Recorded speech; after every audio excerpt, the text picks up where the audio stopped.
Hello and welcome back to the X-Files Revisited. We are on Season 3, Episode 22, Quagmire, for this week. Brian, tell us a little bit about the legacy of Quagmire. Well, it's an often quoted episode, I think, amongst the X-Files community. There's a lot of real nice gems, little quotes, particularly when we get to one specific scene in which Mulder and Scully are talking, which wasn't quite as long as I remember it being. I gotta say, it's funny how the memory plays tricks in your mind. I think, obviously, the scene I'm talking about is one I alluded to in the last episode, which I seem to recall it taking up like almost a quarter of the episode, a third of the episode even. And you build it up in your mind, and then when you get to it, you're like, oh, it's actually not. It's like, I mean, it's a good 5-minute chunk, which in the world of TV is actually quite a long time. But for some reason, I just remember most of this episode being Mulder and Scully stuck on an island.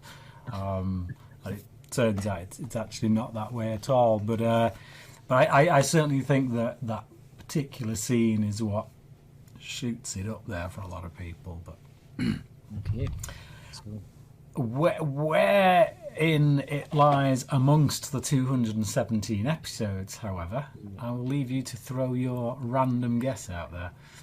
okay. So I think it's definitely in the top half of episodes. And I think it's going to eke in. I don't think it's going to be a high up one because it doesn't have long-lasting effects on the series as a whole. I'm going to go with 89. Was that a guess? Yeah. You didn't go doing a bit of a route in beforehand? Have I got it right again? No, you haven't. But no, yeah, you did. Yeah, you got it right. Wow. Mm-hmm. Wow. Yeah, right on the money. Number 89 of 217. Well, there you go. Unbelievable. Things can only go downhill now. It's just... Okay, and with that, we'll get into it. But when we get to the end of the episode, I will ask whether you think that score is right, or whether you think it should be higher or lower. Yeah, okay. So we open up with two guys arguing. Faraday, who's a scientist, and Bailey argue over the cause of frog depopulation. Yeah. That's something I never thought I would see anybody arguing about anywhere, to be honest. But yep, frog depopulation. So Bailey is kind of like he's painted as more the douchebaggy of the two, I think. Yeah. And it turns out that he's attacked and dragged off by some unknown monster. So thoughts when you... I think instantly you're probably going to something like Loch Ness. I went the opposite way. Instantly, I went alligator. Because it just reminded me so much of like Lake Placid. Yeah, which came after this. Again, we've noted it before. Mm-hmm. Like there's a lot in this that feels very Lake Placid, like big time. I'm pretty sure that David E. Kelly, I think it is, who wrote Lake Placid. I'm pretty sure he saw this episode and just said, "Yeah, let's turn that into a movie." It just instantly, it just reminded me so much of Lake Placid. Just the setting. One of the guys was a little bit like one of the guys in Lake Placid. And I was just like, it's probably going to be an alligator of sorts or a crocodile. But I'm not out as yet. I've not checked out the first scene. It's pretty bad when you do check out at the opening sequence. It's happened before. Yeah, it has happened. So Mulder and Scully travel with Queequeg. Yay! A dog that you may remember, you may not. She picked up from Clyde Bruckman. So when Clyde Bruckman popped his clogs, and it has. For a dog. Yeah, it has popped up numerous times. But I believe it's a reference to Moby Dick, Yes. So obviously she was called Starbuck by her dad. She called her dad Ahab. It isn't the most flattering of things to call someone, given that character.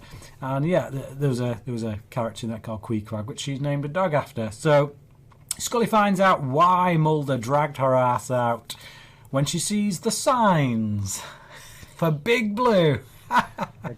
Yep. And her face pretty much says it all, as it often does. Yeah, it's one of those reactions that we're all in on. We know it's coming. We're just waiting. Yeah. It's the whole deflation of, oh, for God's sake, not again. This guy. Yeah. And you being from Scotland, of course, this episode should relate to you quite a bit, because every Scotsman knows the legend of Loch Ness, surely. Absolutely. And we all have a little lookout for Nessie whenever we're there. I'm sure you do. Have you ever been? To... Yeah. Yeah, Right. it's not far. Maybe about an hour's drive. Right. Okay. Been a few times. Is it because I just always wonder if it's one of those things that people bring. Oh, you're from Scotland. Oh, have you been to Loch Ness? And you just, oh my goodness. It's like, because Scotland's a pretty big place, and you could very conceivably be a Scotsman and never even go within a stone's throw of Loch Ness. But yeah. Okay, so they go to see Faraday, who seems to be somewhat sceptical as to it being this Loch Nessy type monster. Big Blue, Scully's face once again says it all. As in, I can't argue with him. Like he's basically goes into this big diatribe as to why he thinks it's a load of nonsense, and Scully's just like kind of sat like stood there going, yeah. Yep.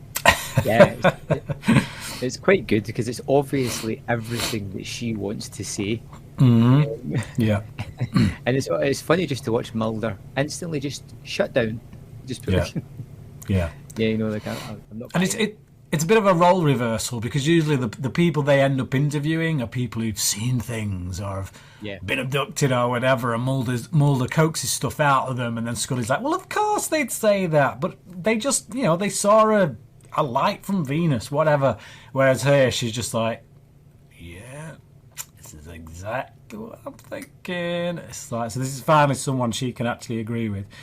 Which instantly, to me, makes me feel like, oh, he's going to be a bad guy. Because if he's someone Scully can identify with, he may be telling the truth, then it's going to be a bad guy. But okay, so Bait and Tackle. We go to a store called Bait. Just before we get there, there's a wonderful line I took a note of just because I like it. I think it's Scully that says it, and it's just like, I grew up and became a scientist. You know, just when they're arguing about the mythological. Yeah. I grew up and became a scientist. So he's talking about faith and things. Yeah. I like that line. Okay, so we go to Bait and Tackle. Before they go in, Mulder presents his plesiosaur theory, which Scully dismisses. She pretty much just like poo-poos it, like destroys it. So they go in to Bait and Tackle, and a man who I'm just going to call Show Us Your Bobbers shares his cow story before they meet a photographer. So this is a guy who, like, he sells all this Big Blue merchandise and stuff. He's wearing a hat that says "Show me your bobbers," which instantly tells you all you need to know about this guy. This is the guy that Mulder really wants to talk to. This is the guy that he's going to try and get information out of. Yeah, he dismisses the frog scientist dude that Scully's like, yeah, totally with you. Like, this is the guy who talks sense, has scientific explanations for things. Mulder's like, yeah, this guy can't help me at all, so shuts down. And then he sees Show Me Your Bobbers, who's got a story. It's a fishing story. And he's all ears. He's all like, yeah. Come on. So, he's got a cow story. I can't quite remember what the cow story is because I watched this a couple of weeks ago, if I'm being honest. I think it's basically Lake Placid. Yeah. It was too close to the water. Yeah. The alligator croc came out and ate it. Yeah, pretty much. Okay, so... pardon me. Okay, so after his cow story, we get this photographer guy. He comes in, he's trying to kind of buying some more film. And another one from Mulder's crowd, basically. He's someone who, like, seemingly day in, day out, just tries to grab a photograph of Big Blue. He is Mulder, just rather than working multiple cases and searching for the truth through multiple cases. This guy's truth, this guy's the thing he's searching for and has to find is this Big Blue. So yeah. Just after that, a fisherman catches a pair of legs. As you do. Yeah. Huh? Scully says that it is a drunken drowning and explains away the decomposition to fish having eaten the body. But it does look pretty gnarly. It's got to be said. I think did she mention propeller damage as well? Mm-hmm. Yeah. So she's again, it's all plausible. Yeah, so it's most likely a boating accident, and then the body itself has been like decomposing rapidly due to fish eating it and whatnot. Yeah. Like, given it's like a couple of days or whatever, it does seem a little implausible, to be honest. There are times when Scully stretches it a bit. You could go with it if you are that person. Scully's bait, it could be a monster. You know, it's heads or tails. Yeah. So, Showers Your Bobbers uses rubber feet to leave a trail. They cut to this guy stomping through the mud. He's like... Oh, yeah. Just clearly trying to boost his sales. This guy's making tons of money off merchandise, so he's like, he does anything he can to boost sales. But the sweet smell of poetic justice slaps him in the face as he gets taken by the monster, leaving a rubber foot behind, which is rather amusing. The sheriff arrives and tells Mulder how impossible it would be to close down the lake with only 4 deputies, and then they find the rubber foot. It's Queequeg finds the foot. Queequeg finds the last great act from Queequeg before the inevitable. But it is something you don't tend to think about in movies like this. You think like movies like Piranha, movies like Lake Placid, things like that. These lakes, particularly in America, like if you look on a map, I don't know if you ever looked sometimes. But you look at some lakes on a map on America, they're like the size of our country. there are lakes in America the size of our country, which is staggering. But yeah, like when you've got a team of 4 men to kind of work your area, and the circumference is like literally something like 50 miles, whatever it is. I can't remember if I wrote it down somewhere. I don't think I did. But it's big. It's really big. It's like letting a man be in charge of like 5 miles worth of shoreline. It's just what are you supposed to do with that? Yeah. So you can see where this guy's coming from. But it's just like how it's funny how in movies like Piranha, Lake Placid, things like that. Friday the 13th, even. It's just to be able to man something like that of that size is actually a lot more difficult than movies would imply. Then we get the druggies make a return.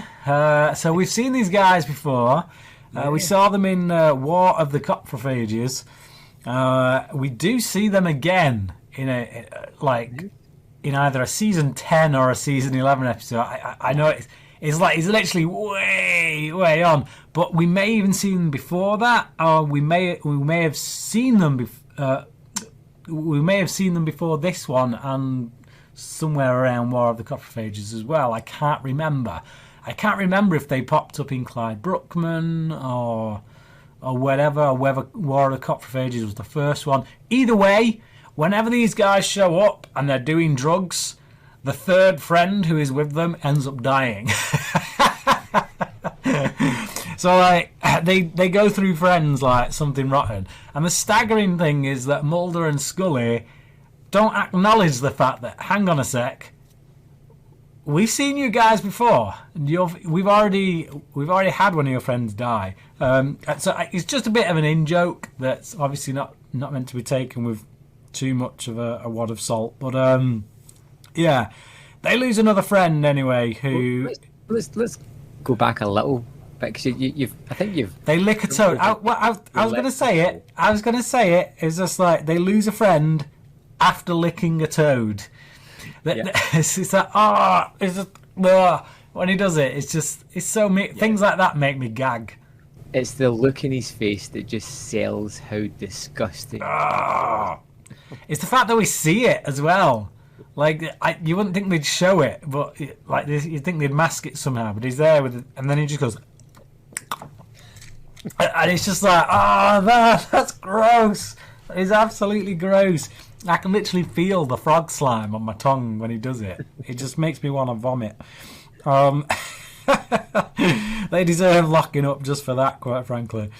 But yeah, their friend who is swimming suddenly gets pulled under, and again they find his body, and Scully says propeller damage from a motorboat, which Mulder is not buying, not for a second.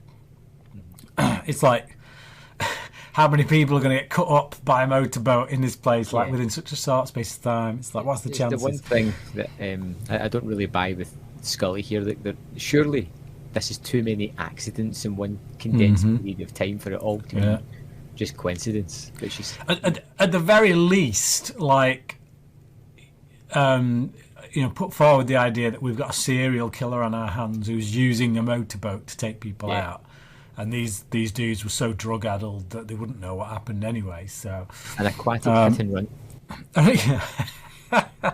That's actually not a bad idea for a serial killer flick, isn't it? Yeah. Someone on the boat who just like takes people using a boat as a weapon. Copywriting that bad boy. Right. Okay. So the photographer Phil Callahead. Say that again. Phil Callahead. Yeah, Phil Callahead. Yeah. Let's do it. It's got to be done. Okay, so the photographer tries to set a trap for Big Blue and ends up getting attacked. He manages to snap a few photos, some real golden shots that I'm sure are going to be of great value to Mulder and Scully's investigation. More on that later. I can't remember if he lives. No, he doesn't. No, he doesn't. Does he? He gets taken. It's just his camera that survives. Yeah. So this thing's like taking people out left, right, and centre, which is one of my big issues at the moment, especially when we get to the end.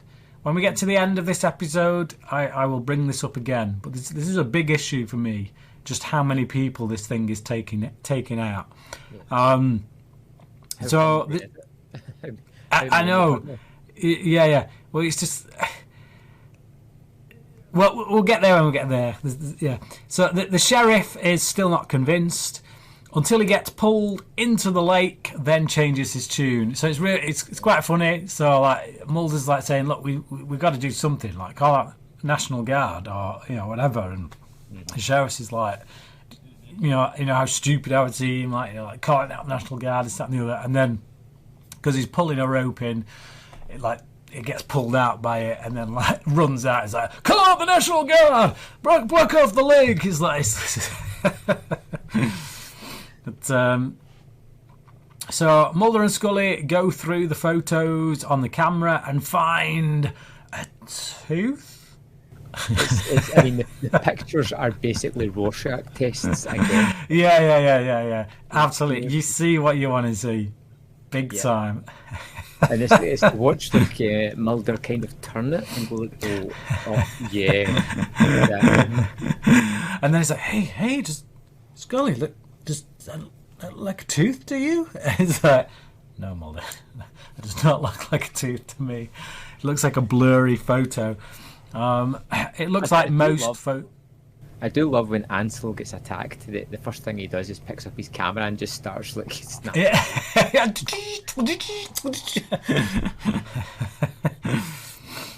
Okay, so Scully takes the dog for a walk, basically to get away from Mulder's insanity. And yeah, while Mulder pores over the photos, Queequeg escapes and dies. Poor Queequeg is the next villain. Is the next victim, I should say. Next villain. Freudian slip, if ever there was one. Scully's face, though. Scully's face when she loses the dog. She picks up the lead and she's like, Queequeg. But it's an amusing moment. Poor Scully. She only had the dog for so long. Not as funny as I would say the next moment that we have with these two. Which is Mulder. Scully being rather upset about it, and Mulder just not caring at all. He don't give two toss bags what she's feeling about a dog. Yeah, he just does not care. So yeah, Mulder says he's sorry before proceeding to waffle on about the creature's hunting habits. Like he literally just, it's a token gesture. He says he's sorry that she's lost a dog, and then it's like literally right now that I've got that formality out of the way, I can just waffle on about my crazy ass theories as to. He's looked through his list and he's went, I'll tick that box off. Yeah. So he talked about the creature's hunting habits. So he's starting to form a pattern as to how this thing seems to be hunting, if it is indeed a creature, which suggests a particular area as to which they should cover if they're going to go out and look for this thing. Which is fair enough. It does actually turn out to be right. So yeah, so they go out on a boat, and there's a nice, I can't remember who says it now, but someone says "seek and ye shall find," which is nice. They see something coming at them on a radar. Yeah.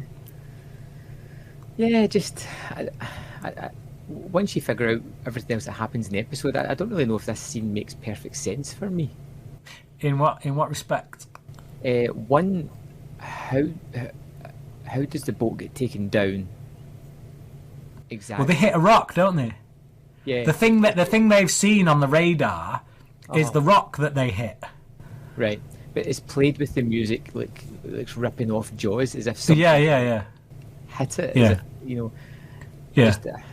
It's just weird. They're basically two clueless agents. Yeah. Because when you see the boat going down, there's a big ass hole in the boat. Obviously, the boat's going down, and then as it goes down, it reveals the rock that they've just hit. Mm-hmm. So it wasn't the creature; it was the rock, which is amusing. Obviously, if that goes over your head, then it's not so amusing. But when that's went over my head, right? Okay, like when I'm thinking, how the hell does an alligator or crocodile do that? Like, no, it didn't. It was a rock. That's the joke. That's the visual gag. The boat's going down, and then you see the rock, which they're stood on. They've clearly just hit that rock. So is it the rock they're actually on? They're lying on for the next scene? Yes. Yeah. I mean, they're literally like when they step off that, there's like a foot of water. Yeah. So they don't know they're just like a stone's throw away from the shore. They've seen a rock. They've seen a crocodile or a beast, big blue, on the radar that's attacked them. The boat goes down. We're like, oh no! And then visual gag. It's a rock. They've just hit a rock, and now they're stuck on a rock in the middle of this lake, supposedly. So They talk about so this is basically the best scene from the whole episode. It's basically Mulder and Scully sat on a rock talking things out, and basically Scully equates Mulder to Ahab as that guy, the character, most famous character from literature who, follows his obsession to the point of death, basically. And she calls him Ahab. She says, "You are Ahab, Mulder." Just like, and goes on this like tirade, this little mini rant, but nothing she says can be disputed, really. So they talk about Mulder's reasons for searching. They talk about cannibalism, adaptation, Queequeg, Mulder being like Ahab, Mulder wanting a peg leg.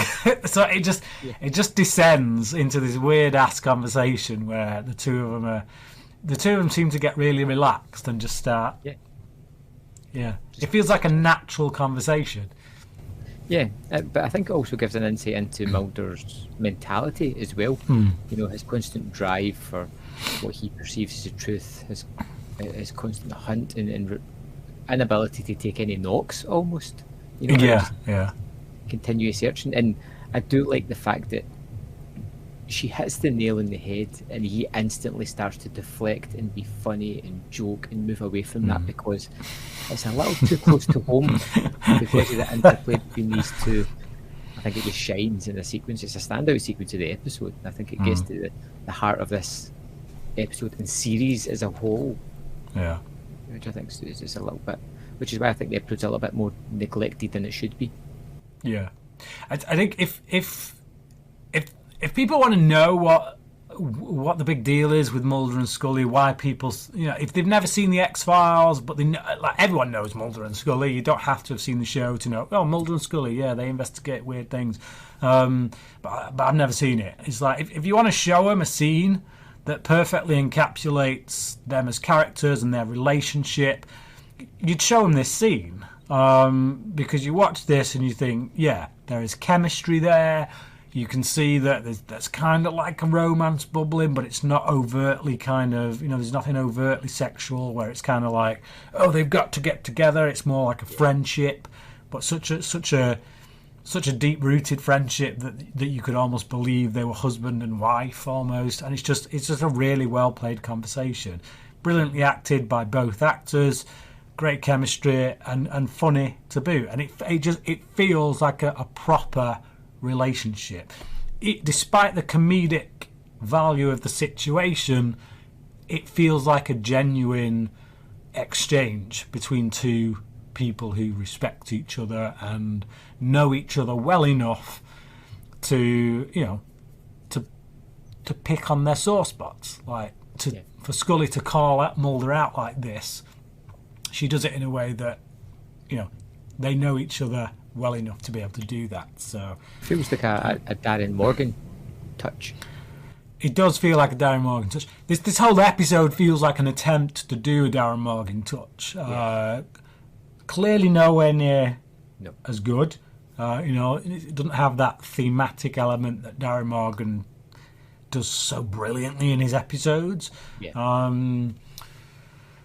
Like the comedy value on it is a bit on the nose at times. It's very face value, whereas with Darren Morgan, there's always something underneath. There's always something thematic underneath the comedy, underneath the humour that's going on. But certainly a better attempt at aping Darren Morgan than Syzygy that we watched, that Chris Carter wrote. I didn't actually take a note of who wrote this one, but it was a better attempt than that for sure. So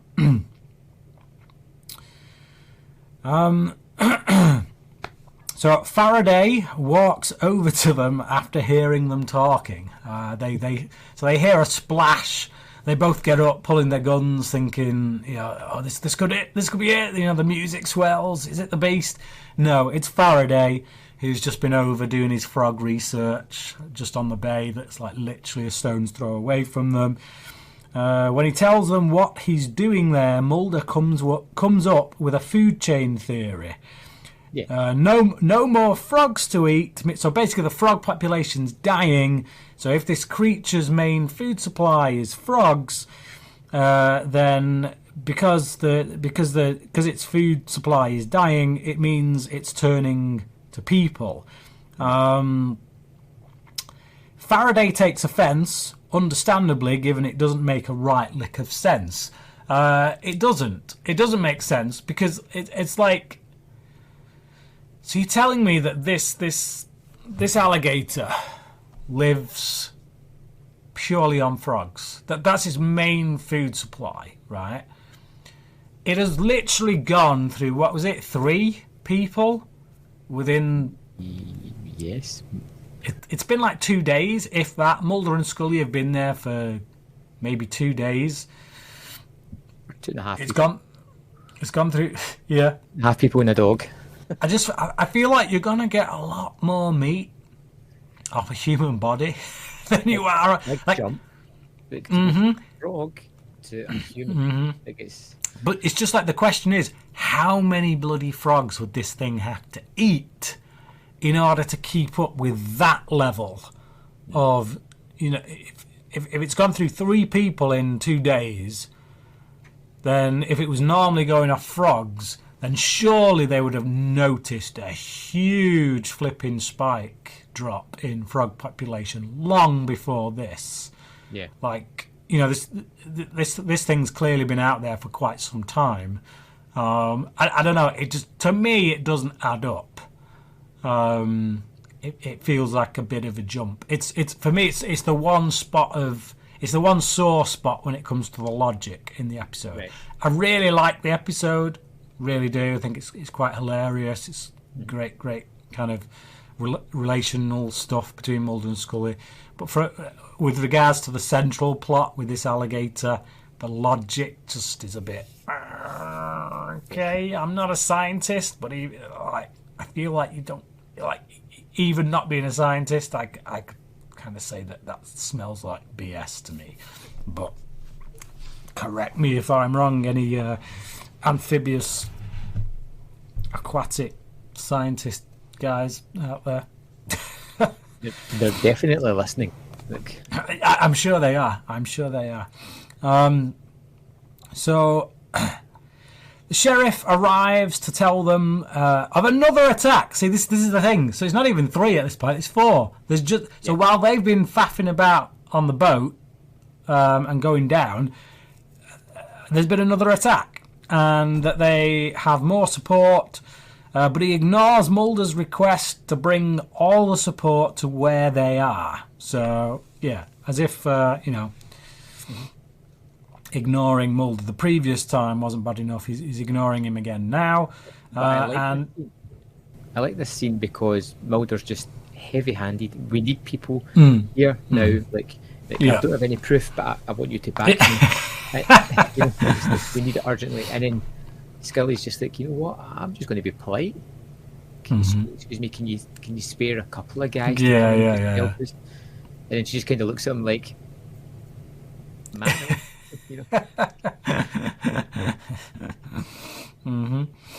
So, Faraday is attacked. Mulder goes after the creature. So this is the thing. Like, this thing is just like, it's like Jason. It's literally like Friday the 13th, only it's an alligator. So this thing has just attacked someone. Like I said, they've been there about 2 days. Sheriff turns up with news of a 4th attack. Faraday makes 5. It doesn't manage to take Faraday away. But if it had done, that had been like 5. How much does this thing need to eat? Seriously? Is it stocking up for the winter or something? It's like... Mulder goes after the creature. It attacks again. He shoots, and that's when we find out it's an alligator. Shock, horror. Yeah. Didn't see that coming. Faraday is taken away in an ambulance. Mulder is kind of looking out at the lake, very, very sad. He had hope. He'd put his hope in in the existence of this thing, because he felt like if this thing is real, if this thing exists, then it means all other things can exist. And it's just, so he had hope in it. Scully says that's why these myths continue. People want to believe. And they walk off just as Big Blue pops his head up out of the water, which I didn't like. I'll be perfectly honest. Well, I would imagine you did, and I'm sure many other people do. But I don't know. I think not seeing this thing is like, I get it.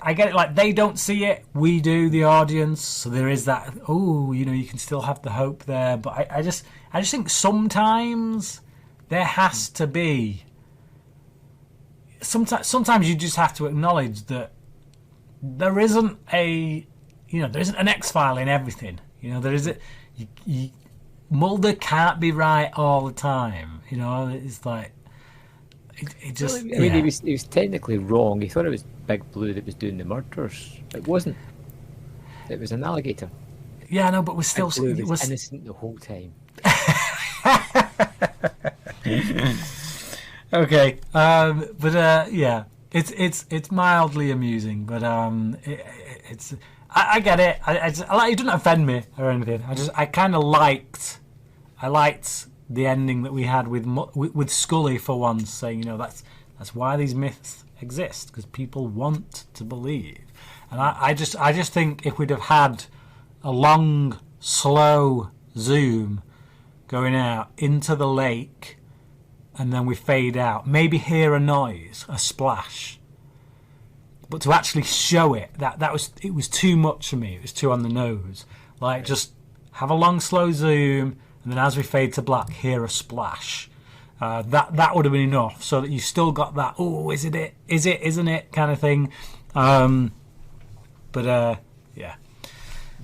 Anyway, wrap-ups. Go on. Yeah, I really enjoyed this episode. It felt like a fun, almost throwaway episode. For most of it. It's kind of harmless. It's kind of funny watching the relationships. I think the turning point for me particularly was the scene on the rock, where you really delve into the characters, and you can. I think that epitomises this episode, what it's all about. Mulder's unwavering faith that something's going to be out there, and I think actually it's quite an impactful episode for the relationships. It's emotional as well. We'll miss you, Queequeg. But yeah, it's just a fun episode. It's not one of the best episodes, but it's one that I would quite happily sit down and watch again, because it's funny. It has some great scenes, and for me, I'd probably give it a 4 out of 5. Okay. Yep. Yeah, I see in my notes I gave it a 4.5 out of 5. And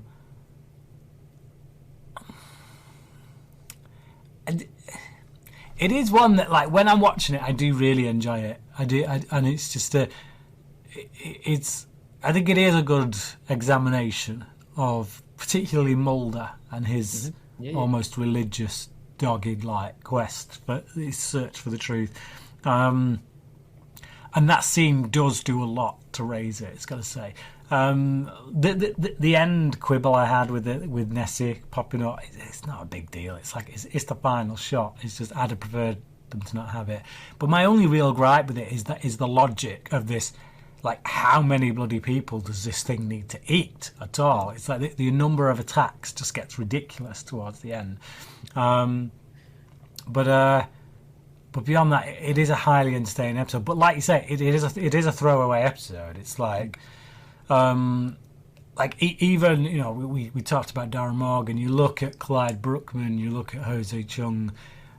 They're not throwaway episodes. Even Jose Chung. It's a comedy episode, but it's very deep.